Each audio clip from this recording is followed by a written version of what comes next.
Hey, Medase, for checking on my YouTube channel. I always tell you Medase means thank you in the Ghanaian language. Whether it's Fanti or Chi, it is all Medase. But the other tribes have, a different way of saying Medase.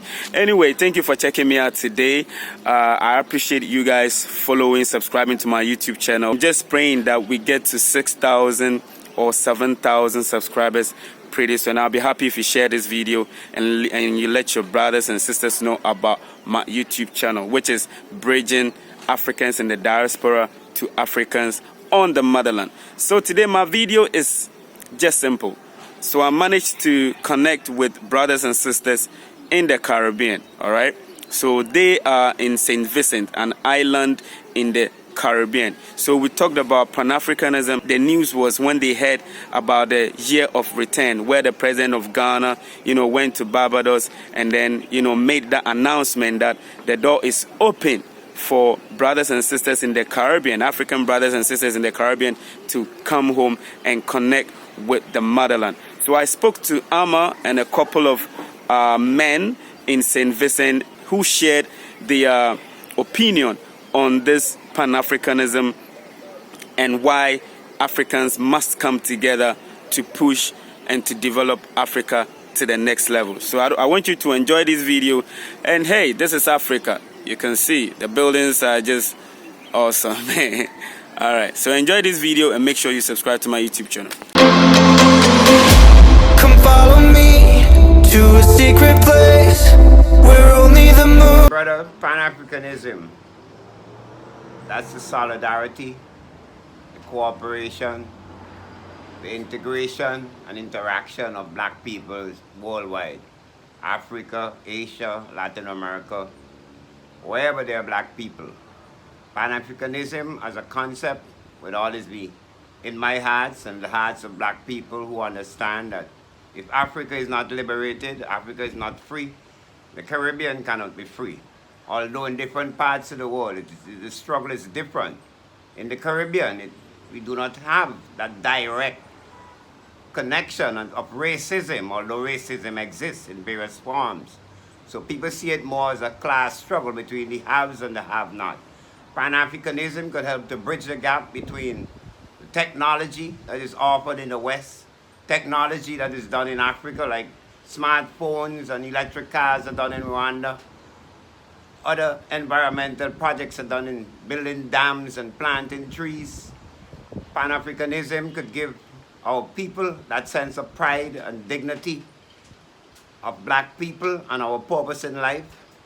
Pan-Africanism would bridge the gap that black people would understand from North America, from the Caribbean, Latin America, throughout the world, that we're all one people suffering the same enemy, the same problems, and we need to cooperate and unite.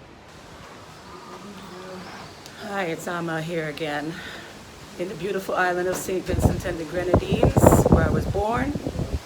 Come to touch base with my brothers and sisters here, and also to, show you, EKOW, and the people of Africa, how beautiful our island is. To also let you know that we have a deep connection with Africa because we were stolen from there and brought here. This island, amongst many others in the Caribbean, all of them, as a matter of fact. And, the whole concept of Pan-Africanism was conceived because we were all scattered and we needed to be brought back together and in some capacity. And thank the ancestors now that through technology, we are bridging the gap, or starting to bridge the gap, and connect with our brothers and sisters back in the original motherland of Africa, the continent of Africa, western coast of Africa, primarily for many of us who were brought here involuntarily. And I just feel that it's such a ripe opportunity right now for us to all come together. Like the brother was saying before, send a plane, come and get us. There are so many different opportunities that could be had that we can share together. There's so many similarities that we have also to our brothers and sisters in Africa. in the language, in some of our traditions, the music, all of that. You know, the food even, the food, yes. So we're pretty much the same side, two sides of the same coin, right? We just have to make that coin like one instead of two sides. We just needed to, you know, to be able to see each other. We're two sides of the same coin, right? So we just want to come together, not to be like apart like that. We want to become together. Like Conley Rose said, maybe we can do exchanges, right? Agricultural things. There's a lot of different cooperatives around the world. And maybe if there's some in Ghana, you know, the Ghanaians can come here. Vincentians can go there. People from St. Vincent can go to Ghana or other places on the west coast of Africa. So there's a lot of opportunity. And it's not to say that people don't know anymore, because everybody has a smartphone. This message is being done on a smartphone. And everybody here in the Caribbean has one. So, you know, the president of Ghana came to visit St. Vincent and the Grenadines. He encouraged us to go back. Make a way for us to come back. Make it easy for us to come back. Get rid of the visa process for people of African descent, because we want to come back. So yeah, that's just the take I have on it. Now, I just want to say one more thing. As a person living outside of the Caribbean, living in Canada, you know, we had to have so many different organizations. This is where the whole Pan-African thing comes in with, you know, we have our organizations. We're trying to come together and connect with each other to empower each other economically, socially, culturally, spiritually. And, but now that we are coming together with our brothers and sisters from Africa, my hope is that, you know, we don't need a Pan-African movement anymore, because we'll all be together in the motherland. That could be a pipe dream, I'm not sure, but maybe it's in the future. Maybe not in my lifetime, but hopefully for my generations to come, that will be something, you know, that can come true. So, right, I'm really happy to be here. I'm really happy to be connecting with you, and I hope to see you soon in Ghana. Well, we're here at the garden now. This is where most of our meditation and things happen, and we trying to replicate this throughout St. Vincent and the Grenadines, where there's land where people might be dumping. So we just saying salute the environment, you know.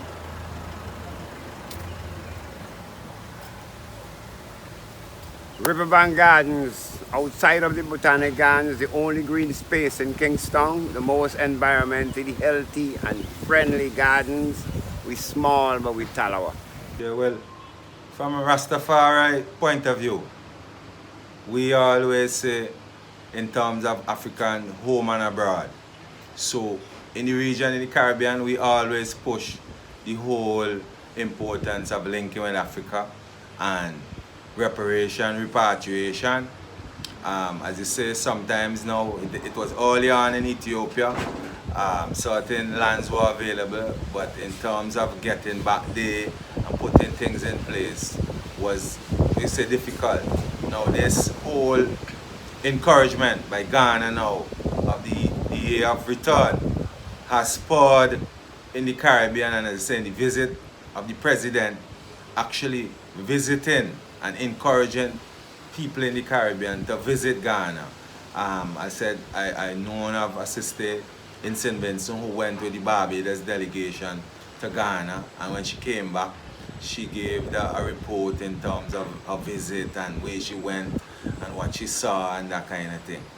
It's a matter of building up on that now, in terms of, I think there's supposed to be a follow-up meeting, and in that now, we should try to get a closer link. As I said before, I know of this co-op, there's a link with a brother in Ghana who's an artist, a recording artist, and encouraging, let's say, artists to come there and do collaborations. So the whole thing of the connection with Ghana and Africa as a whole is there.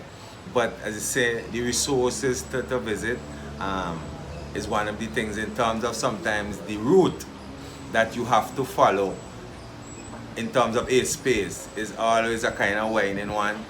and long, and the cost.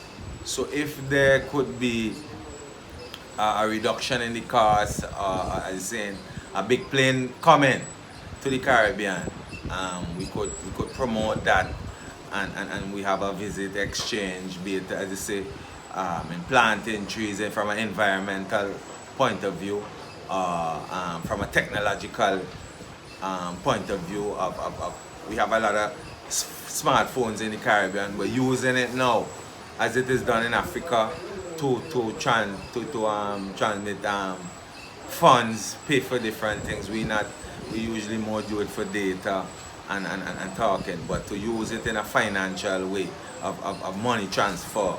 Maybe there's a area that we could collaborate and use the technology and so many other things. And even from our point of view, from Nigeria, the King Jaja was exiled to St. Vincent. You know, how do we now, you know, do a link now with Nigeria, that community that King Jaja was from, and he was involved highly with trade. So how we have a trade delegation to Nigeria and that link. But the same people are doing things in the Caribbean and St. Vincent, but sometimes the resources is not put there. Also, how do we look at linking with the diaspora in the year of in the decade of the African descent, the decade of Africa. So those are some of the things that we should consider. I don't know now, let's say now you're a teacher, and where we start now after we do this video, what will be the next phase. Maybe somebody listening and might be interested in visiting. Do we do a fact finding mission? Somebody comes to St. Vincent or the Caribbean to see if what we were saying makes sense, and you start on a particular issue. If it's on the environment, where we are close to the riverbank garden, where the area was a dump and it was cleaned up and trees were planted. So we have like moringa, you know, ackee and different things we planted to make the place a garden then.